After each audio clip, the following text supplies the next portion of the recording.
Hi everybody, I'm Steve Galloway Kirkland. I'm the Fleet Technical Manager at Burgess, and I'm joined today with Mr. Dean Smith from Hampshire Marine. Hi Steve. Hi Dean. Today we're going to be discussing why early planning of refits pays off for both the crew and the owner. Could you please explain what it is Hampshire Marine does? Yeah, certainly. Well, basically our role is quite niche and focused on supporting owners, managers and crew in the supervision of yacht refits during yard periods. And we're normally acting fully on the owner's behalf, often under their instruction, and focusing on maintaining budget, achieving the work scope to the quality, keeping track of how the yard is performing, and also monitoring the progress against the schedule so that the yacht gets redelivered on time. You've mentioned a lot of key words there. You talk about the schedule and the scope. Generally, who would write the scope and the schedule, and when is the ideal time to have that put together? Yeah, good question. And I think obviously, as you know, Steve, and we all know, it all starts with planning early and trying to be ahead of the game. But often the work list and scope is a rolling list based on the vessel's sort of planned maintenance scheme and list of major items that they're obviously trying to achieve when the vessel stops for either technical stops or longer yard periods. So when we have one of those longer yard periods, often termed, as we know, as a refit, it might not be a full refit of the vessel as such, but it could certainly be a large work scope, whether it be maintenance, paint, all of those things that we know are associated. And it tends to be a joint effort, often between the likes of ourselves, if we're involved early. Often that's not the case, and the crew, heads of department on the larger yachts, are normally well capable, along with the management company, of preparing the initial lists. And once we join the project, we would aim to work with the crew at getting probably a bit more detail in, going out to shipyards, going out to contractors, and getting as much as we can scoped,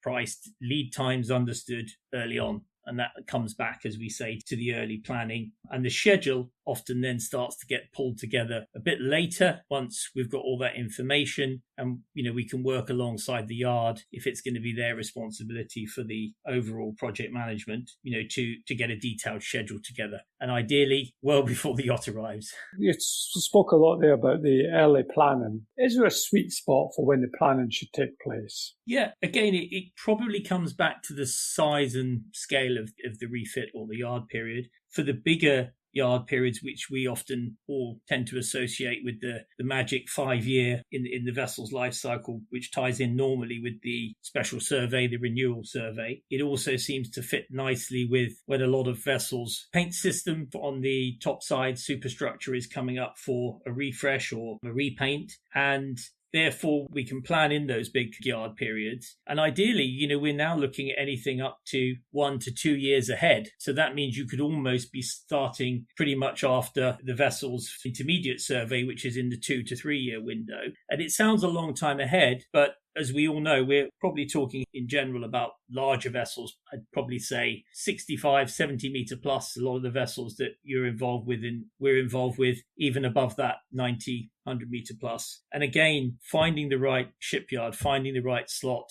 docking availability is all key to be dealt with early. And to even get the owner to understand early on what the length of time is going to be that the vessel is going to be out of operation, which often is a big challenge. And I think certainly from your side, on the yacht management side, particularly if the vessel is in charter as well. And I think the earlier we can bring the owner into that and get a window of when the vessel is going to be out of service, again, the earlier we can get availability slots from the key shipyards that would be the preferred choices, so to speak. Okay, thanks, Dean. Just a follow-up question on that. What are the biggest risks if the planning's left too late?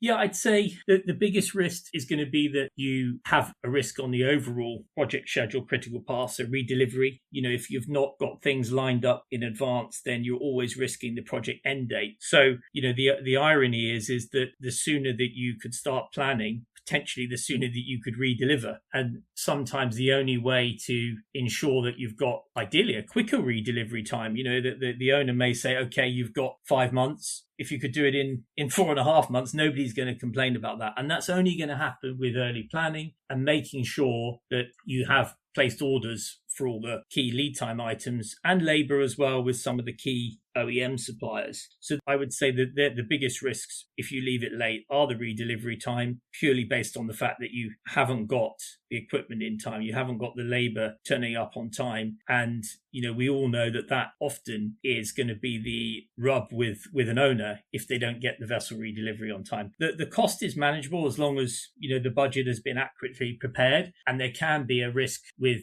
cost increases because you've left planning too late, because either suppliers aren't giving competitive pricing or whatever. We have some owners who believe that you can negotiate up to the last minute, but I think we all know that that's not the case. The best negotiation is if you've got the time to do that, maybe get a few additional quotes where possible. So yeah, the big risk, to answer your question, is the final redelivery date. Dean, what role do the crew have in the planning of the refit?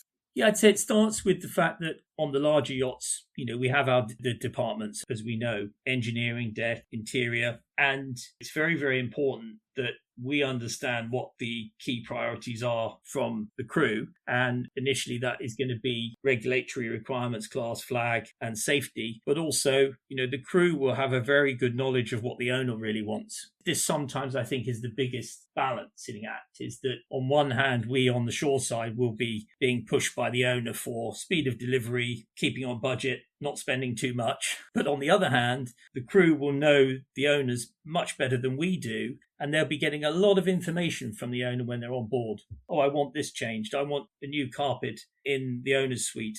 I'd like this painted. And it's basically getting that information from the crew, prioritizing it and understanding what the owner's wishes are alongside what are the non-questionable, as we said, the regulatory and the safety items, packaging that together. And we work hand in glove with the crew because, without that information, we wouldn't be able to put a list together. So it's very different from what we know, Steve, in the commercial world with a superintendency role from a commercial ship owner who's got a fleet. They've got a set of standards that they follow. They know all what they want to produce, very much like a sort of hotel operation. And that's not the same in yachting. It's going to be filtering and getting a grip on what the owner wants, because rarely will you see an owner write a list himself or herself. Sure. It's going to come word up through the crew. And, we're often getting messages from the different crew members, and not just the heads of department. It could be the tender manager, driver, bosun. Very important, the tenders and toys to a lot of these owners. Yeah. So yeah, very, very much a work with the crew, gather the work list together, use a good resource or portal to lock everything in, and then present that back to the owner. Often, again, with the crew. It could be a meeting with the crew and ourselves, ensuring everybody's prioritise their jobs on the work list. I think I've heard the phrase used quite a lot of a custom yacht requires a custom refit. So each one is specific to that vessel. By doing the planning early, creating a work list, getting the work list costed, is there a potential there that because it's costed so early could end up being cheaper than just a yacht that turns up at the shipyard with no plan? Yeah, very, very much so. Obviously, a lot of the owners, or in fact, all the owners that we're dealing with are very astute business people. They're better negotiators than we are, and they have different views on how you should go about that. But I think, we mustn't forget that a lot of the suppliers that we're dealing with, not just the shipyards, the suppliers are a big part of it, are extremely busy. They're not short of work now that the fleet has grown, and they're quite hard on their figures and their costings. So you do need to address that early with them. If they get an early booking, sometimes they will give you then a reduction. If things are locked in and they've got certainty, that's when we see, and we know some shipyards who will even reduce their project management fee that they charge if you book a number of months early, because it's easier for them. They can plan. So I think that's certainly the message that's coming out through the industry, and we're seeing it, with the major OEMs and the shipyards. If you can plan early and commit early, because that's the second part. Yes.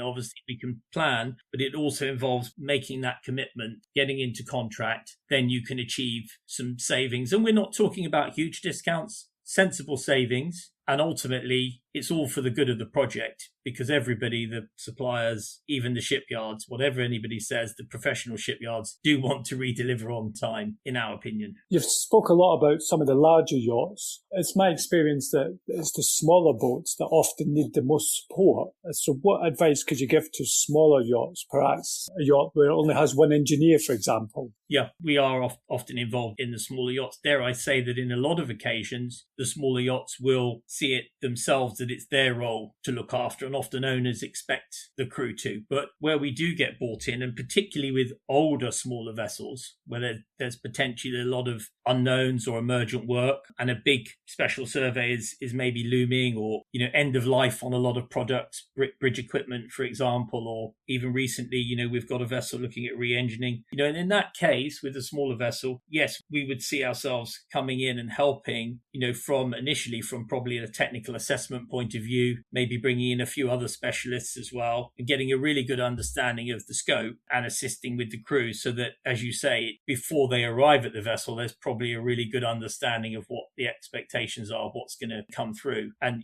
a single engineer on their own on a yacht that's busy and running through the season, they won't potentially have time to do a lot of that pre-prep work, and that's where the support can often be essential. And over the years, of course, the fleet sizes have all grown, but there's many long-standing owners out there with yachts that they've loved over the years. We've got some where an owner has a fleet of vessels, and that fleet ranges from 30 meters up to 100 meters, but they all equally need attention and maintenance. Thanks, that's good advice, Steve. I'm guessing in this day and age, technology plays a large part of it. Are there specialist programs out there for planning and executing a refit? Yeah, obviously there's some very good software, and the most popular that has been driven from the yacht side and has proved, very adaptable at putting those work lists together and managing the work list and the priorities. One that we know is Pinpoint Works. And that's been very popular with the crew in the market, and even the shipyards now are happy to be shared in a portal like that.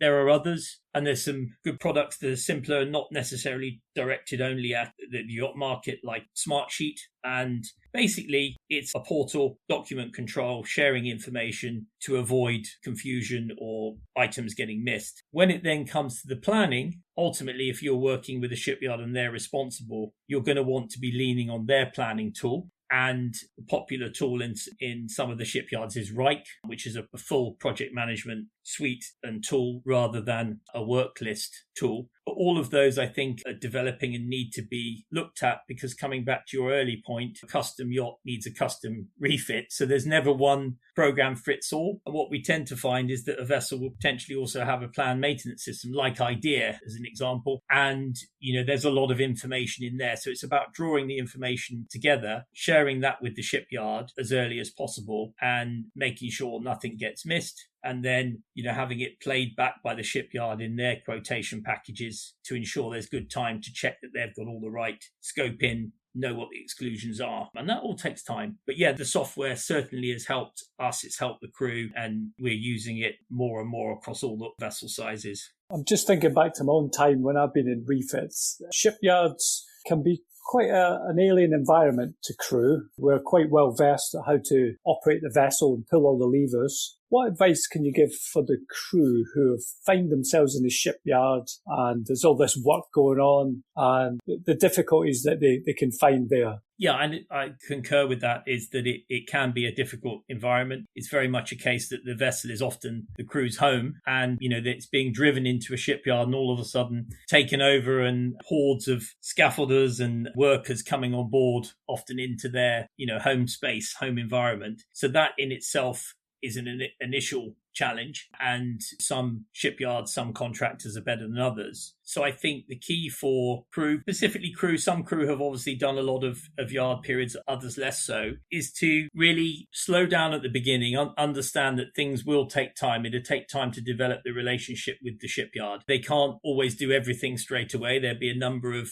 different tasks and jobs that they've got to perform, but it's all about personalities. No matter how big the shipyard is, you're going to be dealing with individual project managers, individual site attendants from the yard team, scaffolding teams, welding teams, whatever. Take the time to build the relationships. They will help you, as they're there wanting to help, and try and use it as a learning process. A lot of the crew that we work with value the time in the shipyard to learn much more about the vessel because it's being taken apart. And if they haven't been with the vessel a long time, it's probably one of the most, or sometimes the only opportunity that you're going to get the deck heads down and find out what's really there.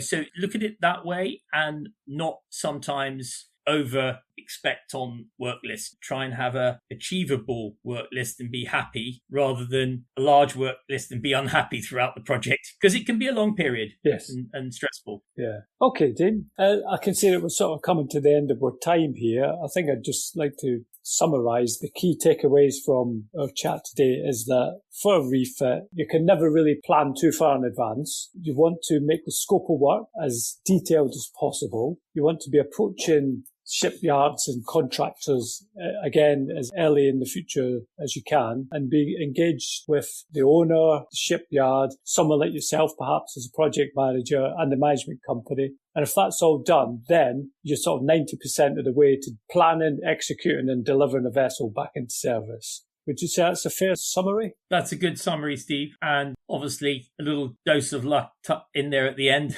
We don't find too many pieces of emergent work. But yeah, you're doing all you can, front end it, and hopefully then at the back end, the redelivery will be as close as possible to the date that's been agreed with the owner. Fantastic. Well, Dean, listen, I'd like to thank you for taking time out of your busy schedule to join this podcast today. Your insight's been really appreciated. Thanks for being part of this. Hopefully we can get more yachts planning and refits earlier in the future. Thank you, Steve. Thanks for having us. And yeah, I second that. Thanks, Dean.